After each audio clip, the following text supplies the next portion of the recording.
সত্যি খুব ভাগ্যের ব্যাপার একজন চরিত্রবান জীবনসঙ্গী পাওয়া। জীবনে কাউকে অতিরিক্ত সুযোগ দিতে যাবেন না, তাহলে দেখবেন এই সুযোগ আপনার জীবনে দুর্যোগ ডেকে নিয়ে আসবে। শুভ সকাল বন্ধুরা, সবাইকে নমস্কার জানাই। আজকে আর একটা নতুন ব্লগ আমি শুরু করতে চলেছি। কেমন আছেন আপনারা সবাই? আশা করছি যে সবাই খুব খুব ভালো আছেন, আর আমরাও সবাই খুব ভালো আছি। বন্ধুরা, আমি চিত্রা, বর্ধমান জেলার এক ছোট্ট গ্রামে বসবাস। আমার চ্যানেল চিত্রা ব্লগে আপনাদের সকলকে জানাই অনেক অনেক স্বাগত। বন্ধুরা, এখন ঘড়িতে টাইম হয়েছে সকাল ওই 10টার মতো, আর আজকে এই সময়টা থেকে আমি আমার ব্লগটা শুরু করলাম। আশা করতেছি যে আজকের ব্লগটা আপনাদের কাছে অনেকটাই ভালো লাগবে। গত দুদিন হয়েছে জানেন তো, মানসিকভাবে ভীষণ ভেঙে পড়ছি, যার কারণে আর কি ঠিকঠাকভাবে না ভিডিওতে মন দিতে পারতেছি না। আর ভীষণ এতটা মন খারাপ, কি বলবো, সংসারেরই একটা অশান্তির কারণে আর কি নিজেদের মধ্যে, যার কারণে আর কি ভীষণভাবে ভেঙে পড়ছি মানসিকভাবে। একদম কোনো কিছুতে আর কি ঠিকঠাক হতে পারছি না। সবসময় একটা নেগেটিভ চিন্তাভাবনা মাথার মধ্যে কাজ করে, যার কারণ আর কি নানান কাজে কিন্তু প্রতিফলিত হয়, সমস্ত কাজে বাধাবিঘ্ন ঘটে। দেখবেন মন ভালো থাকলে শরীরও ভালো থাকে, আর শরীর ভালো থাকলে তো মন ভালো থাকবেই। তো দুটোই, একদিকে শরীরটা খারাপ হয় একবার, আর একদিকে মন খারাপ হয়। এই করে করে না ভীষণভাবে না চারিদিকে না ভীষণ অসুবিধা হয়ে যাচ্ছে, কোনো কাজে কোনোভাবে সাকসেস হতে পারতেছি না, যার কারণে আর কি ভীষণ একটা মানসিক দ্বন্দ্বে ভুগছি দিন দিন। তো যাই হোক বন্ধুরা, সমস্ত চিন্তাভাবনার মধ্যেও তো সংসার করা, আবার সংসারের মধ্যে এই যে আপনাদের জন্য ভিডিও করে সেটা আবার আপনাদের মাঝে শেয়ার করা। তো ভিডিওর ভালো মন্দ সমস্ত কিছুই না আপনারা একটু মানিয়ে নিয়ে একটু ভিডিও প্রথম থেকে স্কিপ না করে শেষ পর্যন্ত দেখে যাবেন, প্লিজ। আপনাদের কাছে একটা অনুরোধ। প্রতিটি গল্পের সূচনা সুন্দরই হয়, কিন্তু বেশিরভাগ গল্পেরই শেষটা কিন্তু সুন্দর হয় না। তাই হয়তো বলা হয় যে শেষ ভালো যার, সব ভালো তার। সংসারে সবার গুরুত্ব যদি বুঝতে চান, তাহলে হাতের বুড়ো আঙুলের সাহায্য ছাড়া রুটি ছেঁড়ার চেষ্টা করুন, তাহলে উত্তরটা পেয়ে যাবেন। কি অদ্ভুত না, ভাগ্য সাথী নয় তবুও মুখ ফুরিয়ে নেয়, বুদ্ধি লোহা না তবুও জং লেগে যায়। আত্মসম্মান শরীর নয় তবুও আঘাত লাগে, মানুষ আবহাওয়া নয় তবুও কিন্তু বদলে যায়। আজকাল কথা কম বলতেই না বেশি ভালো লাগে, কারণ আমি জানি কথা কম বোঝার মতো মানুষের সংখ্যা খুবই কম, কিন্তু আঘাত করা মানুষের সংখ্যা না অনেক বেশি।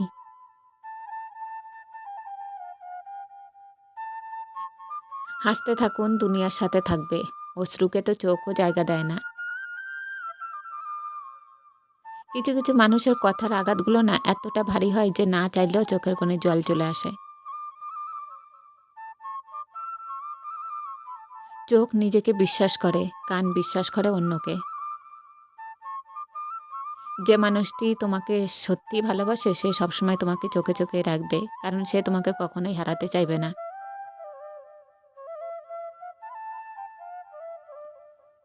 যে ভগবান রাতে গাছে বসে ঘুমানো পাখিদেরকেও পড়ে যেতে দেয় না, সেই ভগবান তোমাকে একা কিভাবে ছেড়ে দেবে। ডাকাত যেমন গরিবদের বাড়িতে ডাকাতি করতে যায় না, তেমনি শয়তানও ভালো মানুষ ছাড়া খারাপ মানুষকে ধোঁকা দেওয়া যায় না। বাবার বয়স হয়েছে কিন্তু ছুটি হয়নি। আজ তুমি যেখানে আছো সেটা তোমার অতীতের কর্মফল, কিন্তু কাল তুমি যেখানে পৌঁছাবে সেটা তোমার আজকের কর্মফল হবে। সময়ের সাথে সবাই বদলে যায়, এটাই তো চরম সত্যি। পড়ে থাকে কিছু কান্না আর ঝুড়ি ভরা স্মৃতি।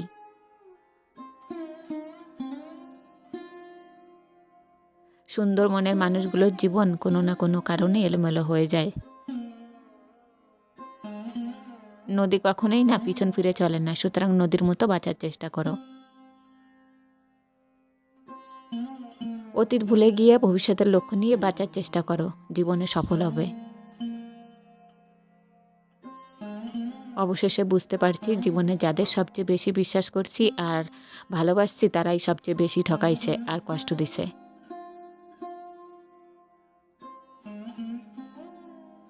তিনটে জিনিস খুব মূল্যবান: সম্পর্কে সম্মান, ভালোবাসাতে বিশ্বাস, বন্ধুত্বে গুরুত্ব। বেইমান আর স্বার্থপর লোক কখনো নিজের ভালো ছাড়া অন্যের অনুভূতি বুঝবে না।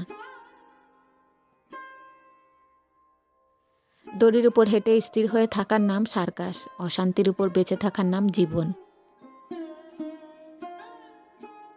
অনুভূতি, ভালোবাসা, মায়া এইসব যত কম প্রকাশ করবে, আঘাত করার সুযোগ মানুষ তত কম পাবে। কারো কাছে তুমি নগণ্য, কারো কাছে তুমি জঘন্য, কারো কাছে আবার তার সবটুকুই।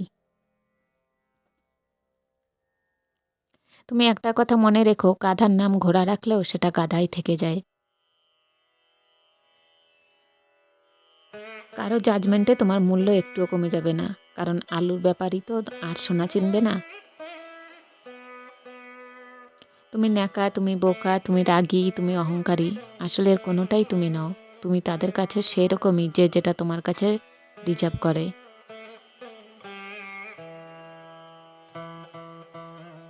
দিন শেষে তুমিই তুমি, একটু একটু ভালো, একটু একটু মন্দ, সবটুকু ভালো হতে গেলে দেখবে সবাইকে ভালো রেখে তুমিই ভালো নেই। কেউ নিজে থেকে বদলাতে চায় না, কাউকে পেয়ে নয়তো কাউকে হারিয়ে, কারো ভালোবাসা নয়তো কারো ঘৃণা মানুষকে বদলে দেয়। একজনের শূন্যতা কখনো অন্যজনকে দিয়ে পূরণ করা যায় না। তাড়াহুড়ো করে পাওয়া জিনিস বেশি দিন ধরে টিকে থাকে না, আর যেই জিনিস বেশি দিন ধরে টিকে থাকে তা তাড়াহুড়ো করে পাওয়া যায় না। কথার আঘাত সারা জীবনই মনে থাকে। একটা সুন্দর সম্পর্ক গড়ার জন্য দুজনের ভূমিকা লাগে, সুন্দর সম্পর্কটা ভাঙার জন্য একজনের মিথ্যা অজুহাতই যথেষ্ট। নিজের ভালোবাসার মানুষকে অন্য কারো পাশে দেখার কষ্ট পৃথিবীর সব থেকে বড় কষ্ট। পৃথিবীর প্রতিটা মানুষের ব্যক্তিগত কিছু কথা, কিছু দুঃখ থাকে। তুমি পয়সা বানাও, সম্পর্ক লোকেরাই বানিয়ে দেবে। যে অভিমান বুঝতে পারে না সে ভালোবাসা কি করে বুঝবে, আর যে ভালোবাসাই বোঝে না সে কি করে ভালো রাখবে। হাসির আড়ালে যে মুখটা লুকিয়ে থাকে সেটা বোঝার ক্ষমতা না সবার থাকে না। বিশ্বাস ছিল, পরে বুঝলাম ওটা আমার ভুল ছিল। একটা ভাই কখনোই তার বোনকে বলে উঠতে পারে না যে সে তাকে কতটা ভালোবাসে, কিন্তু সেই একমাত্র মানুষ যে তার বাবা মায়ের পরে তার বোনকে সব থেকে বেশি ভালোবাসে। পৃথিবীর সব থেকে মিষ্টি সম্পর্কটা হলো ভাই বোনের সম্পর্ক। দূরত্ব কখনো মনে হয় না, কেবল বাস্তবে দেখা যায়। খোলা আকাশের নিচে হাজার হাজার মানুষ, কিন্তু কোনটি মানুষ কোনটি অমানুষ চিনতে পারাটাই মুশকিল। গুরুত্ব কমে গেলে রিপ্লাইগুলো ছোট হতে থাকে। কারোর সাথে 2 মিনিট কথা বললেও অনেক শান্তি লাগে, আর কারোর সাথে 1000 কথা বললেও মানসিক শান্তি মেলে না। আপনার খুশির খবর অথবা মন খারাপ, প্রথমে যাকে বলতে চান সেই আপনার প্রিয় মানুষ। সবার আড়ালে যার চোখে জল পড়ে সে কখনো মিথ্যা অভিনয় করে না। প্রিয় মানুষকে এক পলক দেখার অনুভূতিটা লিখে প্রকাশ করা যায় না। তোমার কষ্টগুলো যখন রাগে পরিণত হয় তখনই সবাই খেয়াল করবে, আর তখনই তুমি হয়ে যাবে খারাপ মানুষ। অভিমানগুলো বাড়তে দিলে একটা সময় অভিযোগ হয়ে যাবে। অভিযোগ বেড়ে গেলে যে কোনো মুহূর্ত সম্পর্ক নষ্ট হয়ে যাবে। জীবনে খারাপ সময় আসা দরকার, অবশ্যই আসা দরকার। খারাপ সময়ে নিজেকে চেনা যায়, মানুষ চেনা যায়, নিজের ভুল সম্পর্কে বোঝা যায়, আর নিজের উপরেও ভরসা বাড়ানো যায়। সব খারাপ সময় খুব একটা খারাপ নাও হতে পারে। মনের কথা অন্যকে যত কম বলা যায় ততই ভালো। মন বদলায় কিন্তু কথা ফেরত নেওয়া যায় না।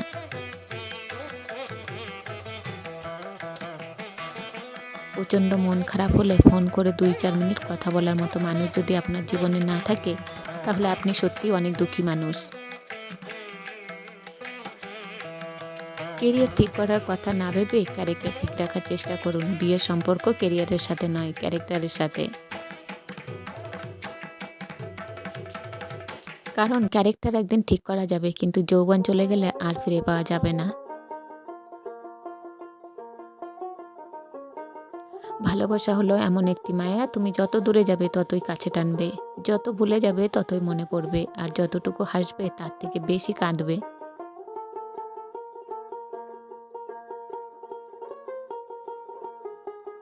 হঠাৎ যদি হারিয়ে যায় তাহলে বুঝে নিও আমার প্রতি তোমার অভিযোগের পাল্লা এতই ভারী হয়েছিল, উঠে দাঁড়ানোর আগে অতলে তলিয়ে গেছি।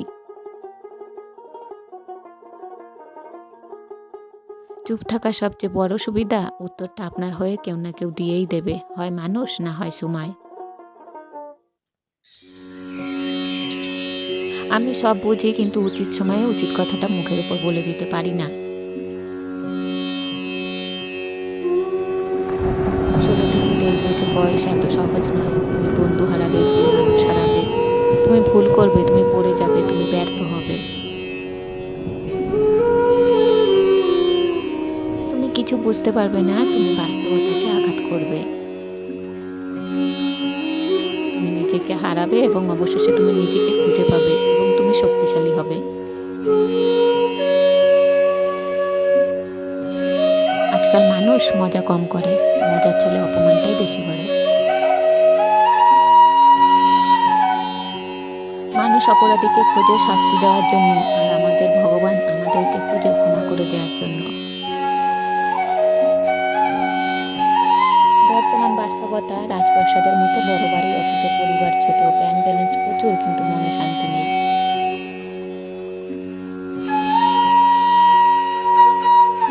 ঝুড়ি ভরা ডিগ্রি অথচ সাধারণ জ্ঞানের অভাব, হাতে দামি ঘড়ি অথচ সময়ের অভাব, প্রচুর ফেসবুক বন্ধু কিন্তু বিপদে খোঁজ নেওয়ার কেউ নেই।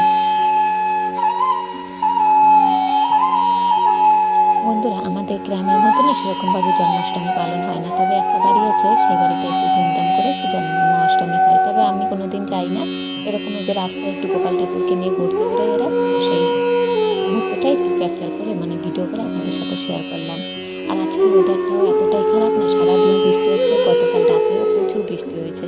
আর বৃষ্টির মধ্যে না পুজো আজটা সত্যি কথা বলতে গেলে না ভালো লাগে না একদম, যদিও পুজো জিনিসটা আমাদের কাছে একটা আলাদা অনুভূতি।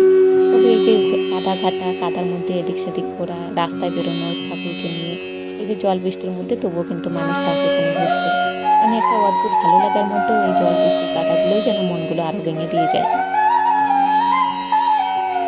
তবুও মানুষ কিন্তু গোপালকে নিয়ে ঘুরে বেড়াচ্ছে জল বৃষ্টির মধ্যে, কেননা পরের দিন তো আর সেই দিনটা আসবে না যে তারপরের দিন রোদ হবে বা বৃষ্টি হবে। দিন তো দিনই, যেদিনের কাজকর্ম বা যেদিনের পুজো হয়। তো এই মজা বা এই অনুভূতিটা কেউই হাতছাড়া করতে চায় না। জল বৃষ্টি মাথায় নিয়েও সেই অপেক্ষা না করে না সবাই বেরিয়ে গেছে রাস্তার মধ্যে। আর আজকের দিনে আমাদের এখানে ওই যে গতকালকে সবাই গেছিলো তারকেশ্বরে বাবার মাথায় জল ঢালতে। আমাদের এখান দিয়ে বাস ছাড়ছিল বাজার দিয়ে, তো সেই বাসের লোকজন আর কি সব আসা যাওয়া করছে। ওই যারা তারকেশ্বর গেছিলো তারা সবাই বাড়ির দিকে আসছে আজকের দিনে। আর আজকের দিনেই জন্মাষ্টমী। আমি যেহেতু একদিন পরে ভিডিও শেয়ার করি আপনাদের সাথে, তবে একদিন যেহেতু লেট হয়ে গেছে এবারে, গতকালকে মিস গেছে ভিডিও, যার জন্য একটু দেরি হয়ে গেল জন্মাষ্টমীর ভিডিও শেয়ার করার জন্যে। আর আমাদের বাড়ি কিন্তু জন্মাষ্টমী আমরা করি না, সেরকমভাবে কিছুই হয় না, যেটুকু ঘরোয়া পুজো সেটুকু করি। সত্যি কথা বলতে বন্ধুরা, বৃষ্টির ওয়েদারে না ঘরের কাজকর্ম না খুবই গাফিলতি হচ্ছে, তার মধ্যে আবার বললাম না মনটা ভীষণই খারাপ, কোনো কাজ করতেও ভালো লাগে না। আর বৃষ্টি হলে তো কোনো কাজ ঠিকঠাক হয়ই না, ঘরের কাজ ওই টুকিটাকি এটা সেটা, তার মধ্যে কারেন্ট অফ হয়ে গেছিলো অনেকক্ষণ ধরে, যার কারণে আর কি ঘরে কোনো ভিডিও আমি করিনি। যেহেতু আলোর অভাব হবে, অন্ধকার ঘর, একে তো আমাদের ঘরটা একটু অন্ধকার, পুরোনো হাভেলির মতো আর কি, যার কারণে আর কি খুবই কম ভিডিও ক্যাপচার করে আপনাদের সাথে যা হোক করে একটু ভিডিওটা শেয়ার করলাম। তো সেইগুলো না খুবই আর কি, আমি জানি আজকের ভিডিওটা হয়তো খারাপ লাগবে আপনাদের কাছে, সেরকমভাবে কিছুই যেহেতু শেয়ার করতে পারিনি, যার কারণে আর কি আপনারা একটু মানিয়ে নেবেন আজকের দিনটা। এদিকে আমাদের এই যে রাস্তার সাইড দিয়ে কটা ঘাস হয়েছে, এগুলো খরগোশের জন্য একটু তুলে আনলাম। সকাল থেকে ওই বৃষ্টির মধ্যে, তারপর মানসিক দ্বন্দ্বের মধ্যে ওদেরও ঠিকঠাক মতো যত্ন করা হয়নি। আর সেই সকালে একবার খেয়েছে মুড়ি খাবার, ওই মেয়েকে খাইয়ে দিয়েছি, তখন একবার খেয়েছে ওরা, আর এরম থাকে না আর খাওয়ানো হয় না, এখন প্রায় ওই 12:30টার মতো বেজে গেছে। তো এই যে কয়েকটা শাক এনে দিলাম, যদি খায় এখান থেকে খাবে, না হলে আবার যখন ভাত খাবো তখন ওদের খাবার দেবো। আর সত্যি কথা কি এই যে সংসার অশান্তির মধ্যে না মনেও থাকে না যে ওরা দুজন রয়েছে এদিকে না খেয়ে বা ওদের আটকে রেখেছি। মানে একরকম শাস্তি দেওয়ার মতো। আমার এগুলো ভীষণই খারাপ লাগে যে নিজেদেরই একটা অশান্তির মধ্যে থাকতে হয়। তার মধ্যে আবার দুজন এই যে যত্ন ঠিকঠাক হবে না। ভগবানের কাছে কি পাপটা বাড়াচ্ছি এদের নিয়ে? মাঝে অনেক মনে হয় যে যেখান থেকে এনেছি সেখানে দিয়ে আসি। এদিকে মেয়ে আবার মানতে চায় না। মেয়ে যেহেতু ওদের খুব ভালোবাসে আর ওর জন্যই আর কি ওদের ঘরে আনা। আর ওর তো বাচ্চা মন, ও কোনোভাবে আর ফেরত দেবে না। আর আমি চাইছি যে যেখানে ছিল সেখানে দিয়ে আসি। কারণ আমার কাছে সবসময় মনে হয় যে কোনো পোষ্য প্রাণী তাদেরকে আটকানো মানে পাপ বাড়ানো। আর বন্ধুরা এটা কিন্তু একমাত্র আমার ব্যক্তিগত একটা ধারণা থেকে কথাটা বললাম। সবাইকার মানসিক অবস্থা তো সবসময় সমান হয় না। আমার যেরকম মনে হয় আমি সেরকম বললাম। আর এদিকে মেয়েকে একটু পাতাবি লেবু মেখে দিয়েছি, ও খাচ্ছে বসে। আর বন্ধুরা এর সাথে আজকের ভিডিও এখানেই শেষ করলাম। আপনারা জানাতে ভুলবেন না আপনাদের কাছে কেমন লাগছে। আপনাদের অপেক্ষায় বসে আছি, আপনাদের কমেন্টের আশায় বসে আছি। ভালো লাগলে একটা লাইক দিয়ে দেবেন। আবার দেখা হবে আগামীকাল ঠিক সন্ধ্যা ৬টায়। টাটা।